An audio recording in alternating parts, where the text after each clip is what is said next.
Bom pessoal, esse provavelmente vai ser o último vídeo dessa série de Moisés. Agora que eu já analisei nos 3 vídeos anteriores alguns contra-argumentos, né, como a hipótese do rei Josias ter criado Moisés, ou ter sido um mito de Sargão, não sei o que, blá blá blá. Agora então nada mais justo do que eu mostrar algumas evidências. Claro que passando por um crivo de honestidade, né, primeiro. Inclusive vou mostrar o que pode ser falso nesse vídeo também, tá? Lembrando que esse artigo apenas vai apresentar algumas possíveis evidências, né? Aí que cada um tire suas conclusões, ok? E só para deixar claro, eu já dividi o esboço desse coisinho de Moisés, que já tem gente pedindo, em 2 partes, tá? A primeira que são os contra-argumentos, já está no blog. E a segunda, que é essa aqui de evidências, eu vou tentar colocar assim que possível. Talvez hoje mesmo, tá? Vamos ver. Vamos começar com a hipótese dos Ixos. Conforme nós vimos no primeiro vídeo dessa série aqui de Moisés, uma série de fatores dificultam haver muitas evidências arqueológicas de Moisés e do Êxodo. Que nem eu mostrei lá, por exemplo, estátuas quebradas por muçulmanos, areia que encobriu coisas como lá, até a esfinge já foi coberta pela areia, etc. E tal. Então tem muitas coisas, é difícil, a gente não vai ter uma fonte mais concreta da existência de Moisés, ok? Mas existem hipóteses hoje bem plausíveis, e uma delas é de que os antigos hebreus eram na verdade os Ixos. Essa é uma das hipóteses que é muito bem aceita por muitos estudiosos atualmente. Inclusive parece que o Dr. Rodrigo Silva também é adepto dessa hipótese, porque ela seria a única que tem um pouco assim de pontos que a gente pode considerar como uma evidência de que os hebreus eram na verdade esses povos Ixos que habitavam o Egito, ok? Durante o Médio Império Egípcio, o Egito vivia uma disputa política entre o faraó e uma elite religiosa. Aí por volta do século XVIII a.C., a pressão contra a autoridade do faraó estabeleceu um desacordo muito grave, sendo que muitos membros da nobreza, em desafio, permitiram que povos estrangeiros adentrassem o território egípcio. Então, como eles estavam lá numa guerrinha com o faraó, aí esses nobres permitiram que estrangeiros se estabelecessem no Egito. Povos que não eram bem-vindos, né, chamados muitas vezes de vagabundos das areias. Ou seja, então não eram povos queridos nem egípcios, tá? Esses povos eram instalados na região da delta do Nilo, norte do Egito, para que não tivessem acesso e nem contato com a parte rica e civilizada do país. Eles viviam marginalizados, evitando a miscigenação com a população natural. Entre esses povos, diga-se de passagem, semitas, isso todos os historiadores concordam. O que é semita, Ronaldo? Seriam descendentes de Sem, aqueles povos meio árabes ali que vêm do Oriente Médio. Basicamente isso. Estariam os filhos de Jacó, os hebreus, e também uma civilização de origem asiática, os Ixos. Segundo alguns pesquisadores, essa chegada se deu devido a uma enorme seca no seu lugar de origem. Então nós podemos então concluir que esses povos se deslocaram até o nordeste da África para fugir da seca, da fome e usufruir das terras e dos mananciais disponíveis. Só lembrando que não era só um grupo étnico de pessoa, tá? Eram vários grupos misturados ali que começaram a adentrar o Egito. Essa aqui é uma estátua que é associada aos Ixos, que é do deus Baal, tá?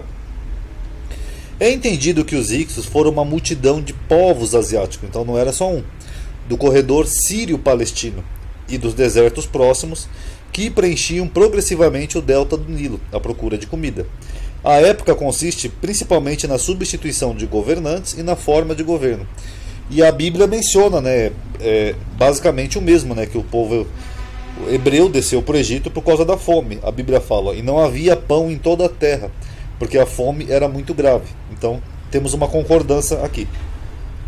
Possivelmente a conexão mercantil era de semitas e a conexão técnico-militar de índios europeus, ou seja, quem fazia os comércios e negócios eram os povos semitas.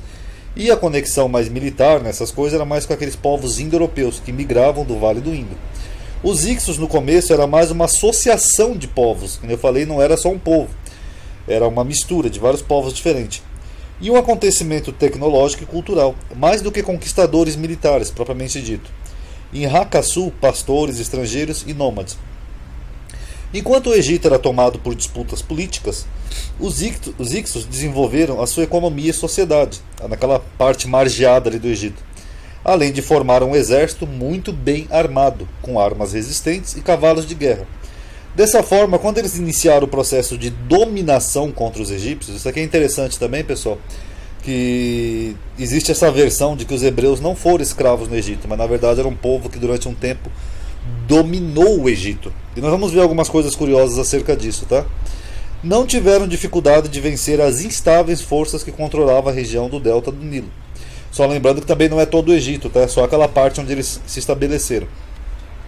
Após se firmarem politicamente no Egito, os Hicsos decidiram fixar a capital no Baixo Egito, na cidade de Avares, enquanto a dinastia do faraó mudou sua capital para Tebas, no Alto Egito, para garantir assim o controle da região sul. Essa divisão política permaneceu por quase um século estável, graças ao bom convívio entre os dois governos no Vale do Rio, do Norte e do Sul, mas sofreu um forte abalo por conta de uma rixa aparentemente banal, segundo documentos desse período. Os relatos dizem que muitas dessas brigas aconteciam porque os Hicsos tentavam legitimar e estender os seus poderes, adotando várias das tradições e costumes desenvolvidos pelo egípcio. Vamos fazer uma pausa aqui, ó. Então, o que começou com uma briguinha banal era o quê? Era que os Hicsos começavam a adotar as tradições e costumes dos egípcios.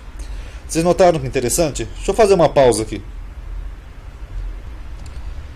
Pronto, eu fiz só uma pausa aqui para pegar duas imagens ali no Google, só para mostrar para vocês isso daqui, porque aqui o que nos informa é que os Hicsos começaram a irritar os egípcios porque eles ficavam adotando os seus costumes. Agora, por que um povo ficaria irritado se outro povo estivesse adotando os seus costumes? Só se fosse em tom de zombaria. Que nem nós já falamos no grupo, tal, eu, Cíntia e outros, né? Os hebreus eles começavam a monoteizar aquilo que era dos egípcios. Os egípcios dedicavam suas práticas a outros deuses e os judeus faziam para um só Deus. Isso podia ser uma possível origem de atrito. Inclusive aqui tem uma ilustração ó, que mostra que já tinha circuncisão no Egito Antigo. E essa aqui é a Arca de Anubis. E tem outras arcas também dos egípcios que lembram muito a Arca da Aliança, não lembra, pessoal? Então tirem suas conclusões. Por outro lado, os egípcios não se conformavam com a perda de uma rica e significativa parcela dos seus domínios. O termo grego Ixos deriva do egípcio Rik Kosvet, que significa governante de países estrangeiros. O historiador Flávio Josefo, em sua réplica a Apião, por volta de 20 a.C., que foi um gramático estudioso de Homero, nasceu no oásis de Siva, no Egito, e viveu na primeira metade do século I, citando Maneton, que era um sacerdote egípcio, historiador do século III a.C., ele preferiu converter governantes de países estrangeiros em pastores cativos. Então o que está dizendo aqui? Que José ele pegou esse mesmo termo aqui dos Hicsos, que eram governantes de países estrangeiros, quando ele escreve lá para o amigo dele Menaton, aí Joséfo transforma governantes em cativos, como se eles fossem escravos. Vocês notaram? Porque Joséfo era judeu, e os judeus entendem que o povo hebreu foi escravo ou cativo no Egito, pelo menos tradicionalmente, ok? Em uma passagem não fidedigna. O que é não fidedigna? Que a gente não pode confiar, então pode ser uma coisa falsa também, tá? De uma obra perdida de Maneton. Assim associou os Hicsos com os israelitas diretamente. Quem que fez isso? O próprio Joséfo. Conquistando o Egito sem batalha, ou seja, de dentro para fora, destruindo cidades e os templos dos deuses e provocando matança e destruição, fixando-se na região do delta do Nilo. Então o que é isso aqui, ó? Destruindo cidades e os templos dos deuses? É exatamente aquilo que eu falei, uma monoteização. Enquanto os egípcios tinham seus costumes, como isso aqui de fazer rituais para os deuses pagãos, esses Hicsos eles adotavam os mesmos costumes e tradições, só que para os seus deuses, e ficavam fazendo tumulto, ó, destruindo cidade, templos pagãos, essas coisas. Agora olha o que Joséfo diz aqui. Vamos pegar agora o escrito de Joséfo. Agora aqui já é da história dos hebreus, tá, pessoal? Como os egípcios são naturalmente preguiçosos e voluptuosos e só pensam no que lhes pode proporcionar prazer e proveito, eles olhavam com inveja a prosperidade dos hebreus e as riquezas que se conquistavam com o trabalho. Conceberam mesmo certo temor pelo aumento do número deles, tendo o tempo apagado a memória das obrigações que todo egípcio devia a José, e tendo o reino passado a outra família, eles começaram a maltratar os israelitas e oprimi-los com trabalhos. É curioso, né, que José ele suaviza um pouco o relato da Bíblia. Ele fala que eles foram maltratados e oprimidos, né? Ele não chega a usar o termo escravidão. Enfim, empregaram-nos em cavar vários diques para deter as águas do Nilo, em vários canais para conduzi-los. Faziam-nos trabalhar na construção de muralhas para cercar cidades e levantar pirâmides. Isso aqui é curioso, né, que segundo José foram os hebreus que ajudaram ou fizeram as pirâmides. De altura prodigiosa, obrigando-os até mesmo a aprender com dificuldade artes e diversos ofícios.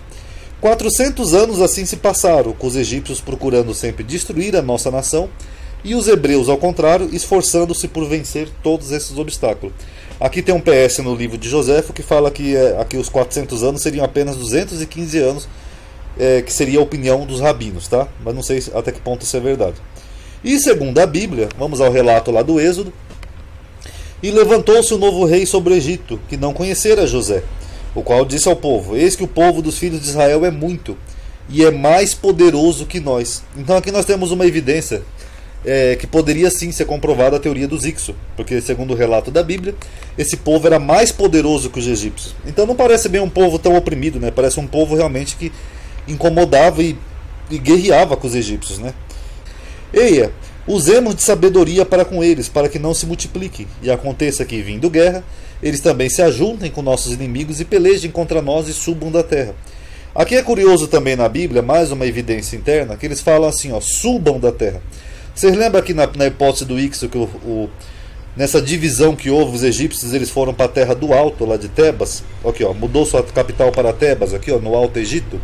Então quer dizer que esses Ixos, ou os hebreus, eles habitavam em terras baixas.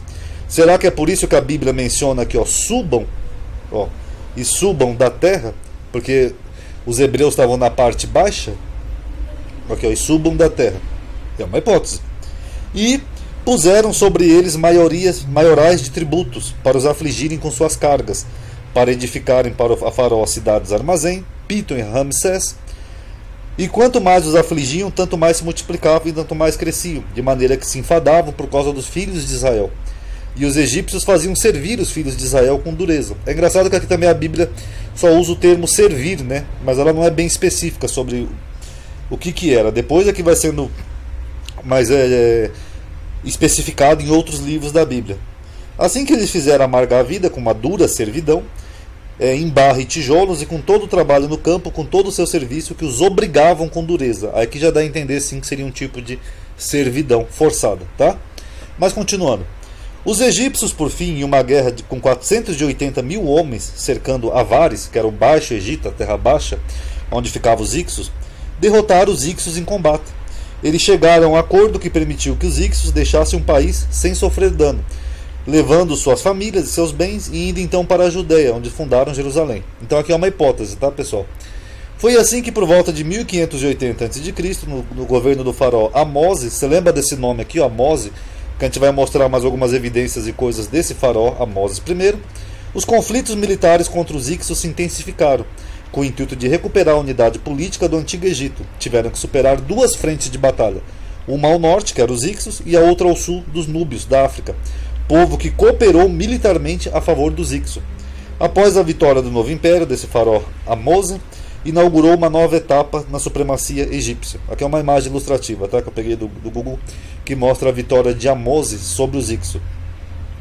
No passado, a maioria dos pesquisadores, especialmente cristãos, relacionava o faraó do Êxodo com Ramsés II, que viveu na 19ª dinastia e é um dos monarcas mais conhecidos da história do Egito.